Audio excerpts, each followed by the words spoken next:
Hey there, Smite fans. Welcome to the European Pro League. My name is hi-rez Bart.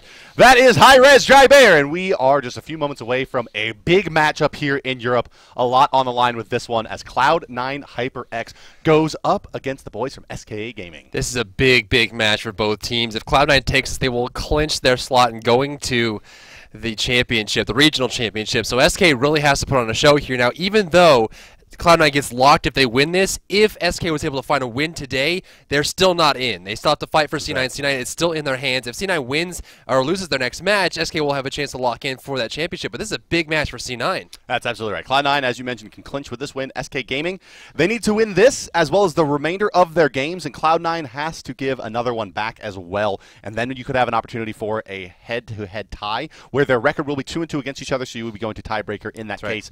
Cloud9 HyperX definitely looking to close it out here today. Well, Loki and Geb banned out. C9's going to take Geb off the table. SK will take Loki. Now C9's going to take their second ban. It's going to be Jungquei here. We're seeing a lot more focus on... Now, in the first 4 weeks of the SPL, it seemed like teams wanted to play Jungquei. Yes. Now, more and more, we're seeing teams just want to ban it. They don't want to play it at all. We're seeing less pick and more ban for that character. Back over SK, they're going to get rid of Giannis.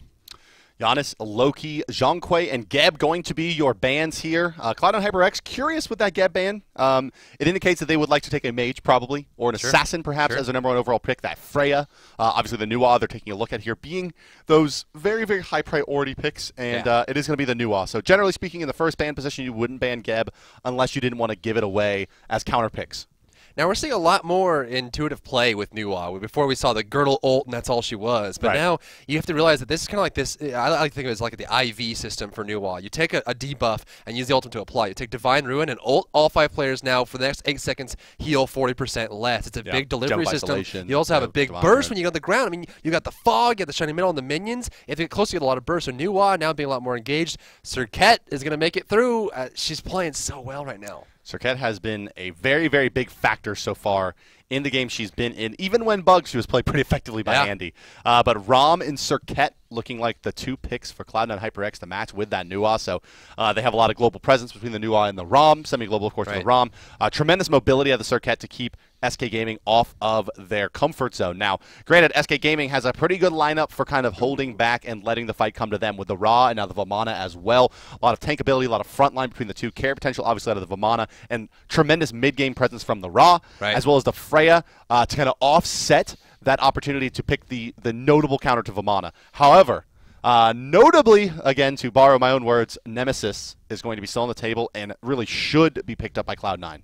Well, Athena is going to be banned out here as well as Habwa. The ban from Habwa is really against the Ra there. It looks like Ra will be going to the mid lane. They don't want any hyper carry damage coming out. With Athena and Geb banned away from Cloud9, they're going to go directly into Bacchus. Surprised you're not going to look at Ares here. Kind of, generally speaking, a decent counter to Serket. Right? You have the chains. It's a long duration cripple. She has to use her beads to really make use of a lot of her damage that comes out of those leaps.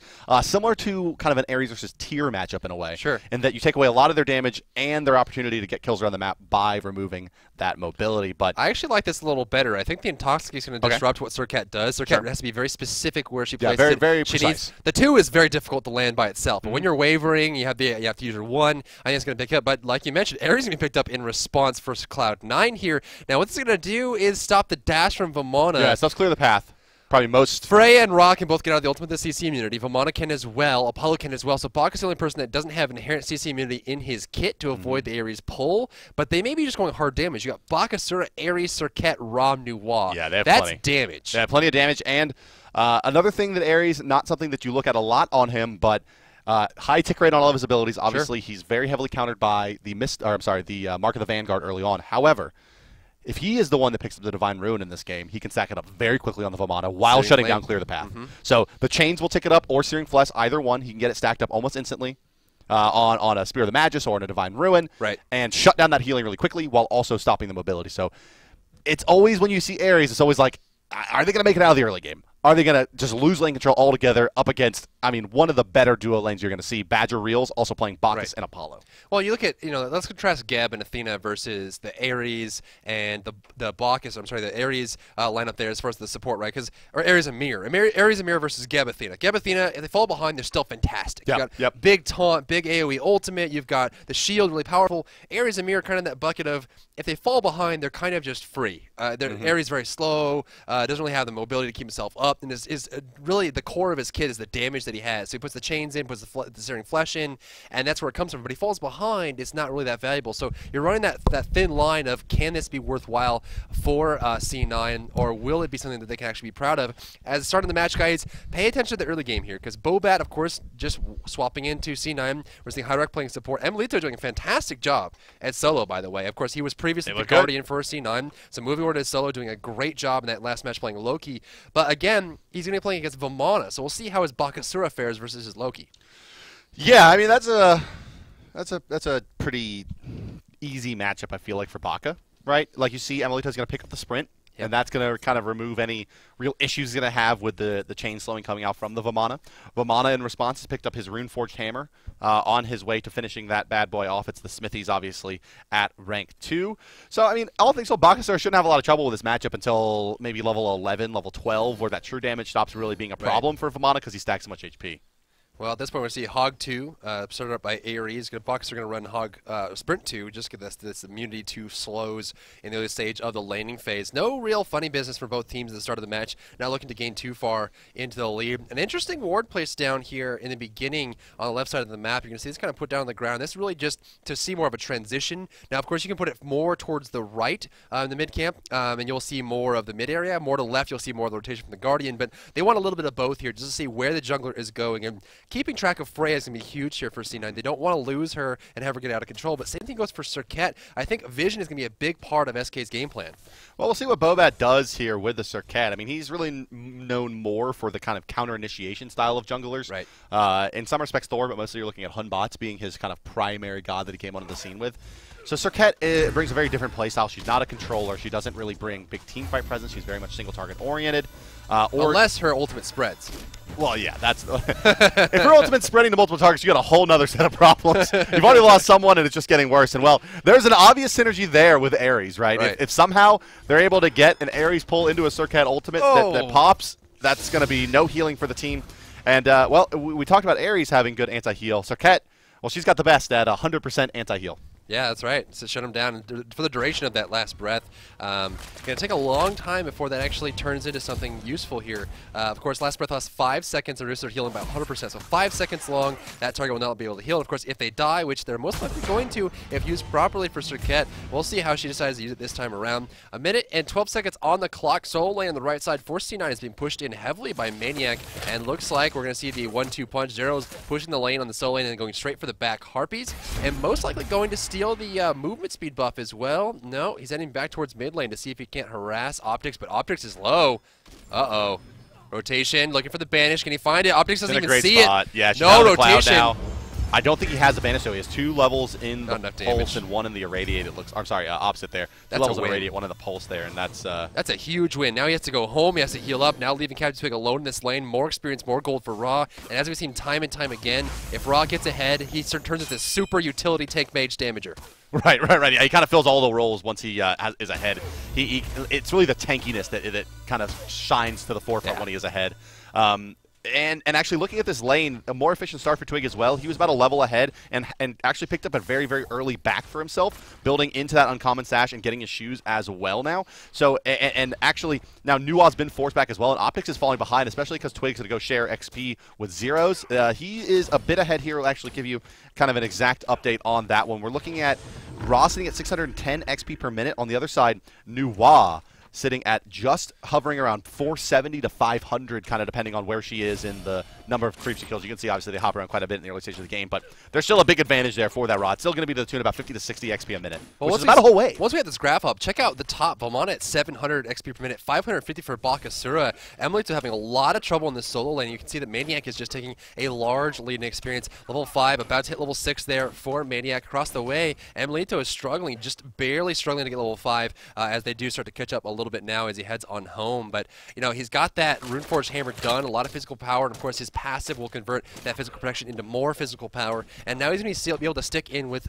Bakasura. But the main thing, the main healthy thing about Bakasura here is his damage is going to be true damage. So a portion of that is going to be going straight through the physical protection and help him keep the damage numbers up. Mid-camp's right side will be spawned up, and ooh, almost stolen there, but poorly placed from Captain Twig. Not going to be stolen away. Left camp will go to SK Gaming. Yeah, a little off the mark. Let's check it on the left side here where HyperX On the Ares, we haven't seen. Mid lane kept in trouble. There's the bite. There's the damage, and there goes the kill. Bobat in trouble. Bobat actually going to look to ult in onto Zeros just to try to save himself a bit. Valkyrie's Discretion is going to be popped here. That'll be enough to secure the kill. No cooldowns available for Our Lady Serket. That's what happens when you use that ambush to initiate. Let's talk about Ares, though. Hyrock, he has a Hog 2 and Watcher's Gift here.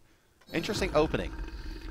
Hog 2 and Watcher's Gift. Yeah, so he started with the Hog 2, and I think that comes down to the fact that he has pretty decent durability in the beginning. He's got his bolster defenses, gives him, of course, the cooldown reduction. He's got the protection on it as well. And so he's going to make sure that everything really works in his favor. And so he's using that just to get the Hog 2 out and just push because, you know, either he gets a good Searing Flesh or he doesn't. The chains are like, hey, I pushed one chain on the minions and they got a little bit lower, but I didn't get it, wasn't able to clear the wave.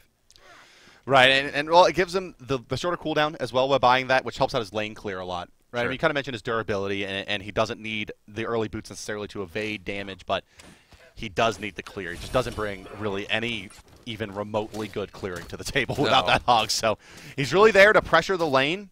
And, well, at this point, you would expect Youngbay to be ahead, given the fact that the Ares has had this much babysitting, at least, if nothing else, in CS. But it's looking like it's a split lane here, which to me feels like, I mean, he's neck and neck with Apollo in terms of minion kills and gold farm. So he's going to be falling behind because of how much time HyperX spent here. So you really got to be looking for this lane to be won if you're going to invest into an Ares. Well, we'll see what that can transition to. Like we mentioned, there's a lot of combo potential. Ram up in the air, hitting all 3 shots on 3 pulled people from Ares ultimate. Serket ultimate exploding and traveling to other players and doing lots of AoE damage. And then Boxer, of course, can bite once he pulls a main. So if there's ever going to be a successful ultimate from Ares, SK is going to take a lot of suffering. Because if it works, it's going to be a lot of trouble. Yeah. If it ever pulls even more than if it pulls a single target, they're going to be dead. And if he gets more than one, it's going to be an objective. They have so much AoE potential. Right side pushing up. Emilito having a little bit better time against Maniac here. You can see their numbers are a little bit closer together. Actually, they're tied for experience per minute now as Maniac pushes the wave back here. No major aggression just yet from even the Guardians. I mean, really all we saw was the rotation to the mid lane from Zeros, getting a poke out onto the mid laner, just making him go back to tower. HyperX seems to be reacting pretty well to it. It's now double ward, but I think the big story about this match is going to be the wards place. A ton of wards in the map currently, all over the transition spots and junctions. It's hard to be, moving around unseen. Bobat spends a lot of time there in invisibility, looking to get a jump onto SK, but doesn't find much. Soaks a little bit of XP off the mid as well. 33 XP per minion there, so he gets about a full wave out of that one. But not going to find too much to hang his hat on here as he rotates around the map, continuing looking to pressure, but he's going to run into a ward here. Mid-camp's coming back up. Right side going to be just a hair before the left side. Looking right side, going to try to find some damage on Maniac. His ultimate is active. Bobat going to run away from this one as the rotation does come out from Captain Twig as well. Chains the mid lane, looking for it. Frey ultimate is on cooldown. This is important for them to note here. Zeros maybe thought he was going to get pulled in by the ultimate. I think he just didn't really. I mean, of course, the ultimate was used, and he had to go away from it. Right side, looking for Maniac. It's Bobat. There's the clear the path, and that will disengage both entirely. Both camps going to SK there. Yeah. That kind of Vamana putting out too much damage on the Boxer forced Serket to rotate that way, and well, there was no opportunity for Serket to rotate back into the Twig. The mid laners went too, and so they're just wide open mid camps. Smart play. Yeah, there's the solo laner kind of opening up the map for the team and getting them ever so slightly more ahead as the game progresses.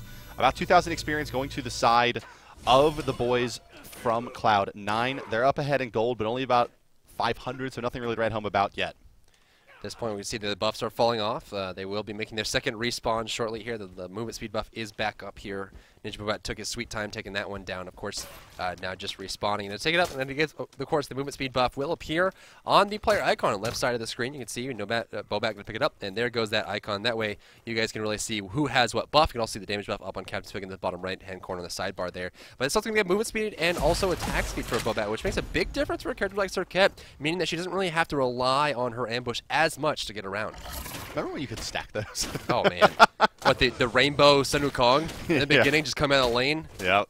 Happy New Year! Yep. No, like half cooldowns, infinite mana, double damage, extra protections. Oh, God. Oh, me, oh, my. So Bobat set up once again here. Twig in his range, going to leap in. He's going to hit with the charm as well. Damage going to do. Ultimate's used as well. No more healing coming through. Pushing it back. Gets the dash back through. I don't think it's going to be enough, but then ultimate's going to be enough to secure it. And, well, we get a little hint as to why they drafted Maniac. that. Here comes the ultimate from Emilito as well, forcing him into the tower, popping the ultimate, and the baby Bakas are doing some work there, but that's ultimate for ultimate. We do see that kill in the mid lane. That's the power of the lasting poison from Last Breath on Ninja Bobat and optics going up in the air with those fire shards. It's pretty potent. Yeah, we can see, if they can draft Serket and Nuwa, man, the Geb ban is huge, right? Because Geb temporary health is going to help out a lot against those spells, and you can see just how strong that synergy is. The tower dives are going to be real. Chains on left side, hi-rez crippling reels. You see just how bad that matchup is for Ares. He lands the chains, he's like, I did it! And then he gets mezzed, and now he can't shoot another chain. I am the destroyer. I am the battle god, unless you sing at me. Yeah. My one weakness! No, it's beautiful. Your voice. Male vocalists. Optics going to be going to the mid lane here. The damage buff is up. Bobat will be dropping this here for Optics. Getting extra damage to Nuwa in the earlier stage of the game. We see that the Devourer's Gauntlet is almost stacked up for reals. Young Bay struggling to keep up in that regard. 46 stacks for him. Of course, we'll need the full 60 stacks at some point in time. We do see that Optics going to be going for I would imagine, a Chronos Pendant early on here just for the CDR. The ability to use more ultimates, get more combos off, and have that kind of stealth mechanic. Yeah, you would think, yeah. Chronos Pendant, I mean, the more ultimates. And I think, you know, we talked a little bit about the utility that this ultimate brings to the table in addition to just the 5 players worth of damage.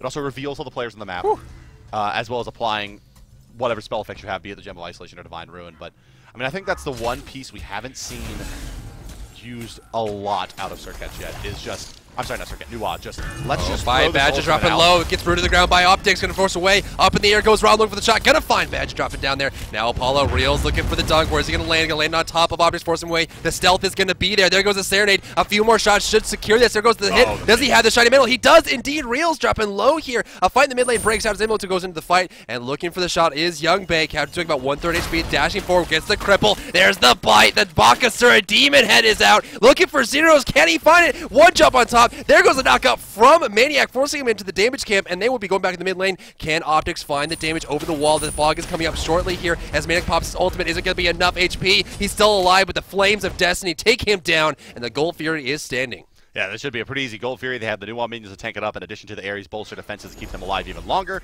And you'll see that combination come and rear its ugly head here in just a moment as Nuwa resets them to the creeps. hi-rez not actually going to pop off his bolster defenses, even though he does have it available. Only rank 1. Obviously maxing chains and searing flesh first. His build currently 5-1-3-1 on that Ares. Now, let's talk a little bit about that kind of Freya as a counterpick to Serket. You kind of saw it happen there a little bit. On paper, not a lot that Freya does that you think, okay, great against Serket. The banish obviously is all right. She can banish her out of stealth and that kind of thing, but it's that Valkyrie's Discretion ultimate. Serket's so mobile, Freya able to chase her down pretty well with Valkyrie's Discretion, and that damage that she puts out, especially once the items come online, is going to be enough to take out Serket more often than not. So it's a little bit of a razor's edge here for Ninja Bobat, at least until he gets that crit online, and then he just is all in every fight anyway because he's probably going to kill you.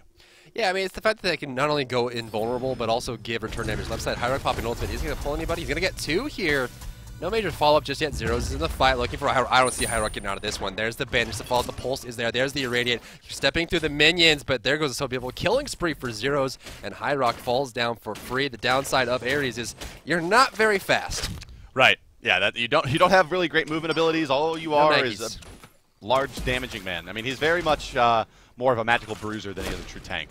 Everyone's looking for Maniac on the right side, popping up the Butcher Blaze. There goes the ultimate on Maniac. Colossal Fury is up, but no major movement speed for him either. Maniac does not have his sprint active yet if he's going to go down that road, so kind of has to watch him walk away. Freya's going to finish off the Hasten Fatalis. The boots are done for penetration, so she's going to be a major threat now. Hasten Fatalis actually allows you to continue moving at full speed as long as you are landing attacks. For those you don't know, when you swing in Smite, it causes your character to move slower for a few seconds and allows you to kind of stick to targets easier when you have the Hasten Fatalis. Ninja Bobat is in ambush and will jump on top Emulator in the jungle here. Mid camps, they're respawning.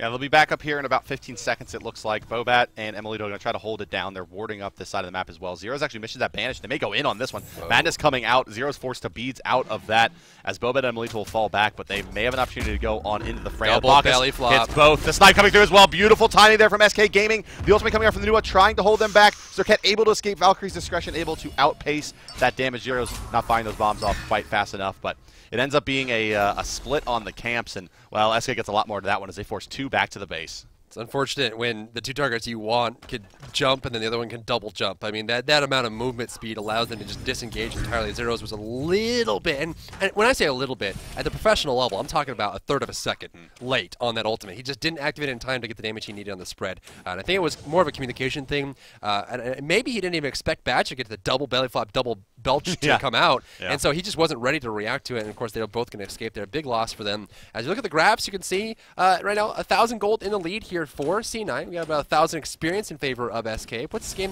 effectively even. I mean, we're less than a gold fury apart between the two. You can see no objectives have been taken just yet. In the bottom right-hand corner of the screen, sorry, 1 gold fury has been taken so far. In the bottom right-hand corner of the screen, you'll see blue next to sword means that a 1 order gold fury has gone down. Red means a chaos has gone down. Of course, you'll see the respawn time and HP bars down there. Pretty helpful. So looking at the items here, we have Cirquet being played by Bobat, kind of showing us one of the schools of thought of Cirquet builds, which is pen boots directly into the Rage Blade. The other school of thought obviously being rushing down the Deathbringer. Rage Blade gives you a little bit more consistent damage. The Deathbringer obviously a little bit more kill potential. Ra is recalling here. Emilito spots him out. He's going to go in. He's actually going to stop it, but he hasn't used the ultimate. There's the ultimate, but it's off target. Twig's going to be able to survive this easy. Emilito may have bit off more than he can chew. Zeros will come through. Bobat not going to do enough damage. Youngbei actually getting secure for that kill with the ultimate on Rom. Emilito now in a lot of trouble as crashing into some reels. Ninja Bobat picked up as well. And it was just over anxious there from Cloud9. Not necessary to dive the tower at that point. They didn't have good eyes on where that Freya was. hi-rez in trouble, though. Popping the ultimate. A lot of damage. hi-rez gets the ultimate going. Badger and Maniac going to be okay for the moment, but it does force out their beats. Ultimate comes through now from Nuwa, doing some more damage in this fight. It's going to be a disengage as Maniac takes a lot of damage from those area chains. I think more than perhaps he would have expected. Bay rolls forward. There's a cripple coming out as well. Nuwa's going to try to make his way in, but a great mez out by Reels is going to hold them in their spot, and that should stop the aggression, at least for now. Cloud9 gives away 2, but ends up picking up 2 in the process. A bit of a swing there in both directions for both teams, actually. Surprisingly enough, we saw Cloud9 get very greedy, and you're exactly right. I mean, that just came down to vision. Mid tower's going to be taken down here. hi-rez gets rooted. It looks like they're going to be backing away. Chain's coming out from hi-rez, but very greedy. And yeah, which is surprising because they actually have a ward on the left side of the mid, and they can actually kind of spot out the fact that Zeros came from behind. But you know, I like the look. I like the fact that they're looking actively for those small windows of opportunity and capitalize. I think the fact that they went for Ra, and the Ra actually has an Aegis online and Purification Beats means he's not an easy target to take down. He's got a big AoE, stacking slow with Divine Light, and when Emilito got in there, he didn't really have enough movement speed to keep up with him. And the other fact is that Zeros walked in from behind as soon as they dove the tower, and so it's just pulse, irradiate, and they're dropping their HP bars, and it's just too spread out. Boggers also had a fantastic belly flop, keeping Emilito into tower range, popping the Intoxicate and force them to move around. And there's one thing to be in a tower and taking damage. It's another thing to be intoxicated in a tower taking damage, wandering back and forth, sliding into walls and that kind of thing. So I think C9 was much more prepared for that than SK even imagined. I'm sorry, SK was more prepared for that than C9 even imagined, which is a huge mistake for a professional team. Cloud9 is stacked up here on the Gold Fury. She has come back up in the last 30 seconds now, but both teams know what the score is, and they both are not going to leave too much to guessing work over here. Excuse me, over here on the left side of the map. The counter wards are going to start coming out as well. Ninja Boba and hi-rez just continually threatening to start that bad boy up. Bakasura is going to pressure the mid lane with optics. The towers are even right now. Both teams with 5 towers remaining. Right side tier 1 has been picked up by SK, and the mid lane tower has been picked up by Cloud9. So the more, I think, important tower going the way of Cloud9, they have the map advantage on the back of that mid tower going down. It's harder to contest into the Gold Fury, obviously, from the Chaos side without your mid tower. They also hold that XP lead. However, the gold differential has actually swung back in favor of Cloud9. So SK still holds about 1,000 experience, but we're damn near squared up. Emilito picking up that Hasten Fatalis. He's a speedy little demon now. Turn-team got that right side tower, still about half HP. Good recovery from Maniac. Rom could be in some trouble here on the left side. He's actually taking to the sky. New ultimate response. Intoxicates there. He may have another role available. We'll see. He's actually going to try to take his way out towards the Gold Fury, where hi-rez is here in going to have to dive in a lot of people to do this. Optics and Bobat are here as well. He can pick up this kill, but it's going to be at the expense of his own life. Emilito in trouble. Pop the sprint, landing on top, going to force him away with the knock-up instead of backwards. Not enough. And both Hunters escape. I mean, he had speed buff plus sprint active there. Even if he got the perfect knock-up, it's unlikely they would have been able to hold him down. They would have had to get a banish and done enough damage with the Freya on the way down. They would have invested a lot, I guess is what I'm trying to say, to get it. They already used the Apollo ultimate. They don't want to use too much more because if they lose that fight, then the Gold Fury is just uncontestable for them. Well, it is the Gold Fury. I mean, that's where this next fight's going to break out. Both teams looking for a pick, neither one finding anything, but it's coming shortly. The damage is online for both of the junglers, as we mentioned. The crit online for Cirquet, the side of Freya, Haste of Fatalis is done. Demonic Grip on its way. In fact, she has enough gold in here, about 1 minute to go ahead and pick that bad boy up. A lot of vision for both teams here, covering a large amount of the Gold Fury area. Some 1 sentry ward placed down. Will they spot it? Optics actually start up the Gold Fury on top of a ward. This is why you counter ward, ladies and gentlemen. This is why you need to buy those sentry wards. But will it matter? HyperX buying enough time and space for them to be able to do it. The damage is going to come down. No hog. Searing Pain comes out there. Nice grab. There goes the belly flop as well. Belt to the gods. HyperX bought enough time. Wards be damned. Don't need it for that situation if you can keep him out of the Gold Fury area. Ares. What?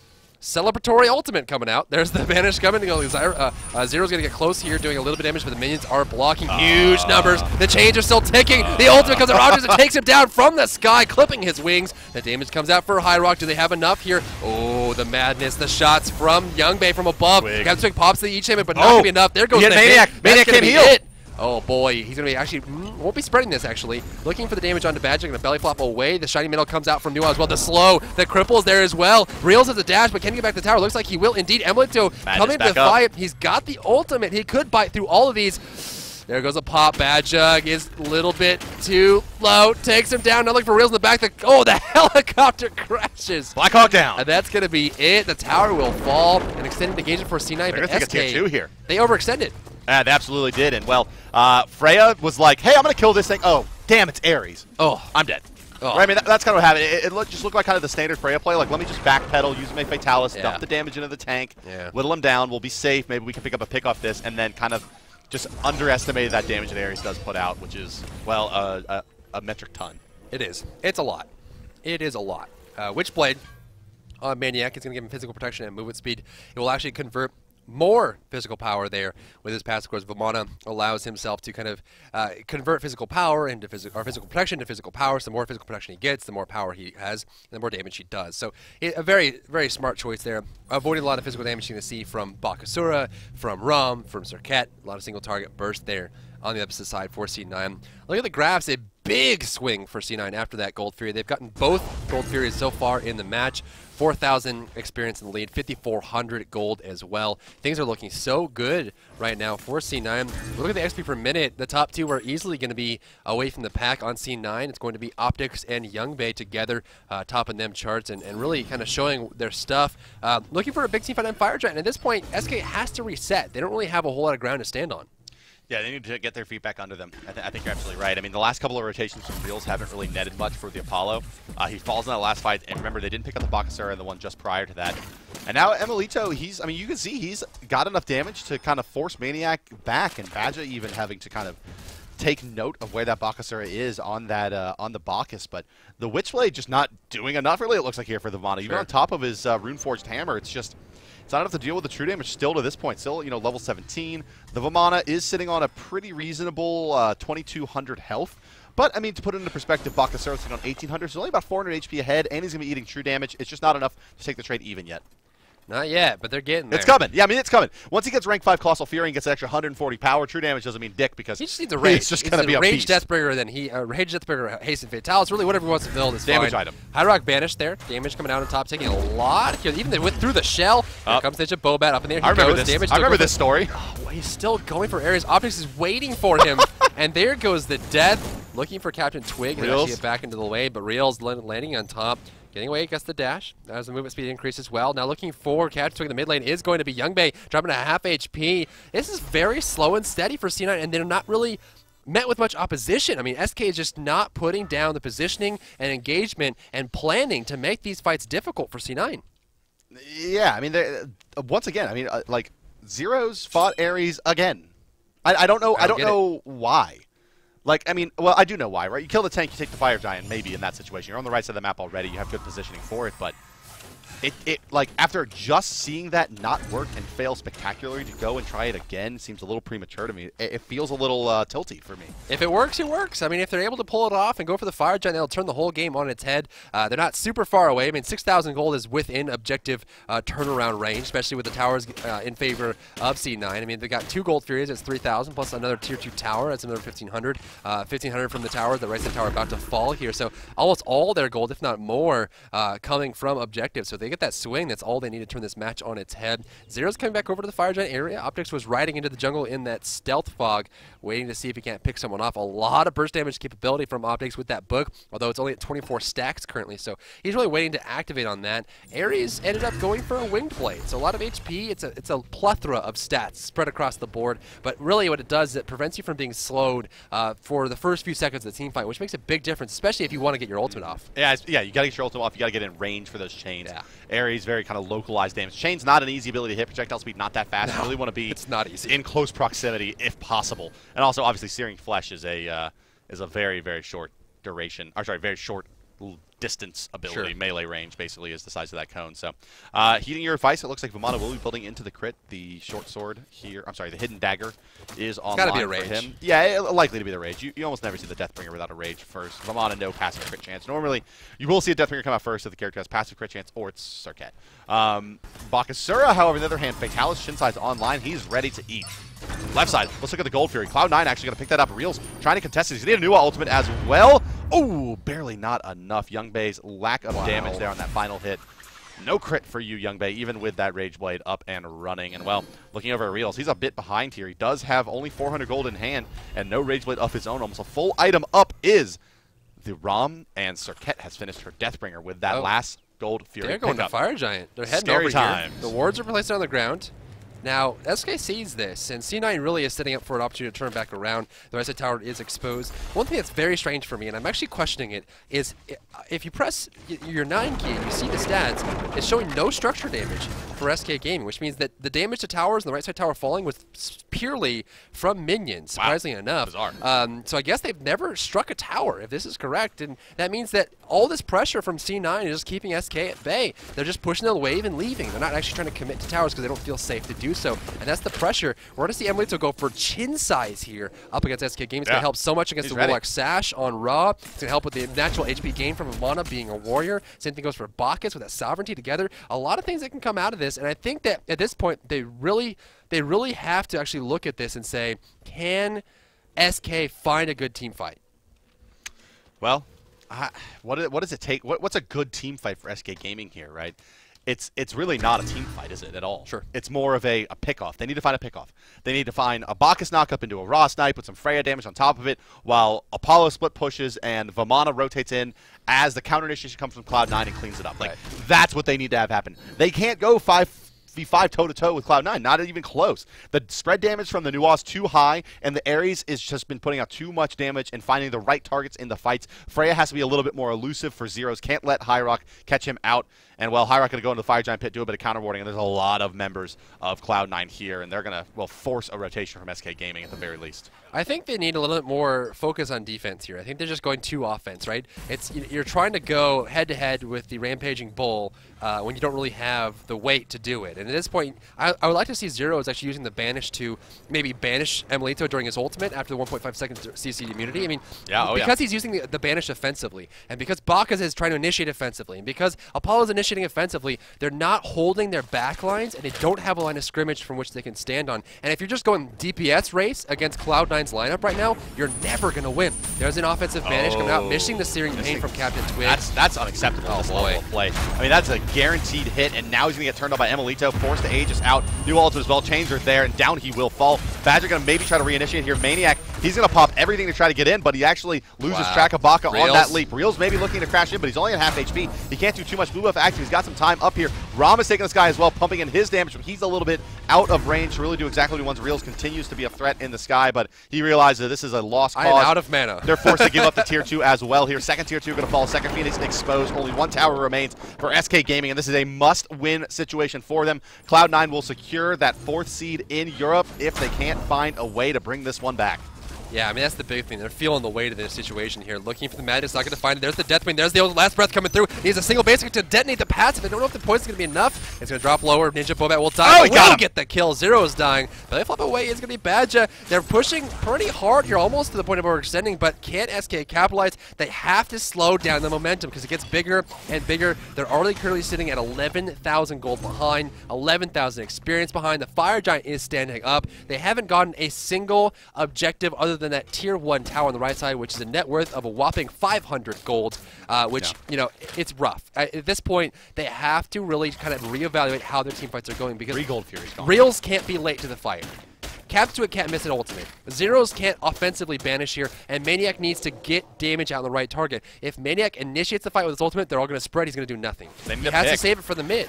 They need a pick. I mean, they have to find a kill somewhere. And well, maybe it's Emilito who's ulted on a Maniac, and I think Maniac, well, Emilito's maybe going to pay for his life with this one. Maybe a little bit too much exuberance. When in doubt, Nuwa out. Enough to secure the kill on the Maniac. Emilito jukes back into that raw beam. Captain Twig, he's going to be looking. The snipe is going to miss, and now no Searing Pain available for that raw. That's going to be all she wrote. Emilito kites away, but Reels has taken to the sky, crashing in, and that's going to be enough. That Apollo ultimate does a lot of damage. I mean, I think when this character first came out, people were kind of very skeptical about what his role was and what kind of damage he could actually do. Everyone was saying he wasn't going to work.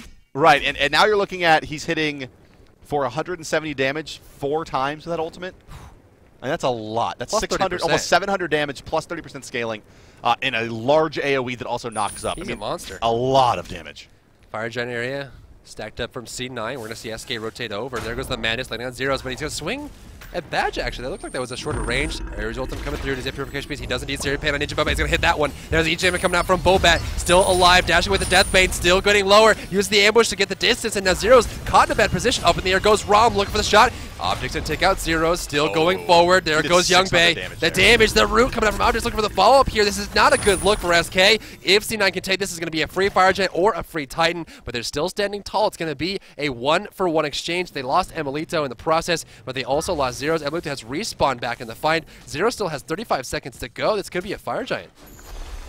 It could be, but it doesn't look like they want to go for it, really. It's too low on HP. Yeah, Badger, I mean, the thing is that Hyrock...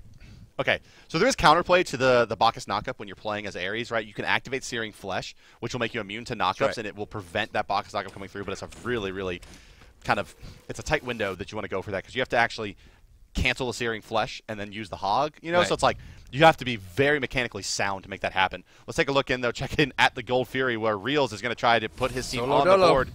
No one spotted out just yet, but Cirquet is going to take the corner back into the mid lane, and they're going to let this one go for free. No vision on this side of the map at all for the boys of Cloud9, and SK picks up their first Gold Fury of the game.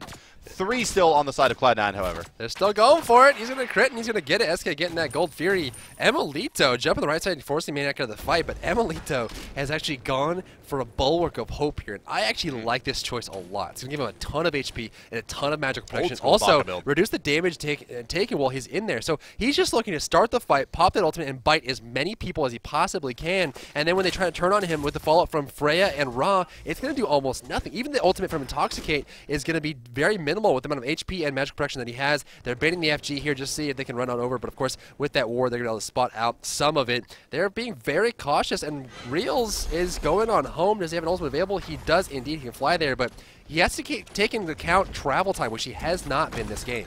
Yeah, Emilito with that bulwark now can actually look to zone out. Badge is going to get inflicted by the Madness. Force back. HyperX hits all 3 chains onto the Bacchus. There's going to be no belly flop available, although he does seize it out. Chance. Still. This is Maniac's chance. He needs to get it. Gets it. There goes the follow-up. Gets Young Bay, but will he pay for it with his life? Searing Pain comes through Maniac. He's going to be the one in some trouble. Emilito gets picked up by the rotation from Reels. Bobat does get the kill onto Maniac now. Ultimate does not look like it was used to get the poison. Now they're going to pull him back in with that Ares ultimate. Twig, is he going to tick down? It's going to take 2 more ticks. It is indeed. Poison comes out. Twig goes down, but no one else affected by it. However, 2 members of Cloud9 have fallen. He's chained up. Now Optics in the fight. Going to look for the burst damage. Can't find the root. Dashing away just in time. Zeros is there. He's got lots of AoE damage. He's going to be popped up here. The body block from Hyrock. There's the unstoppable coming from Optics and taking out Zeros. In the process, Reels has to back off. And just due to great teamwork and good focus, presence of mind, C9 gets a free kill on the tail end. What would have been a 2-for-2 turns into a 2-for-3. The Fire Giant standing. They lose the mid Phoenix too. Pushing through is that minion wave. Down goes the mid Phoenix again. Damage on the fire Titan. Minions. Titan's going to take some damage as well here as Reels falls back. And well, you know, you're right. It was played well by Cloud9. But this is what happens when you're looking at a 10,000 gold advantage. Yeah. I mean, they just outlasted SK. SK had dumped everything at that point, and then they find that last kill to get them ahead of the team fight, and it puts Cloud9 in a great position. The story of this game is just look at the consumable slot. Just visually look at it. Don't even take into account what's in it. Look at the consumable slot. Right side of the scoreboard, 2 wards, 1 sentry. Left side of the scoreboard, what is that, 9 wards, 7 wards, 4 sentry wards, and a physical potion? Oh my god. Right. That is so much vision and control, and it's because they have the income to do it, and SK really has to fight this Fire Giant. Fire Giant getting down to about half HP here now, 42% to be exact, 37. Ever so close. Who's going to be able to pick this one up? Can they zone out Badge long enough? HyperX is here, and he will be able to pick it up. Great positioning there. Bacchus actually going to go down. Another celebratory ultimate from HyperX there. Not going to be able to pick up Twig. Twig in a bit of trouble, however, as he's forced out of the fight. Rom's going to take this guy looking for those shots. He's actually going to now look at zeros, in fact, as Real's forced to fall out of mana as well, taking this guy's to zeros, but at only half movement speed. That bulwark. He's dead to right. 640 damage coming through in that shot from Young Bae. Emilito continues to lead the charge. 3 members of SK are still alive, and they're going to be the defense force of Vamana, Ra, and Apollo. And they're going to be forced to fight into a very, very strong Bakasura with Young Bae on a Rom to back him up.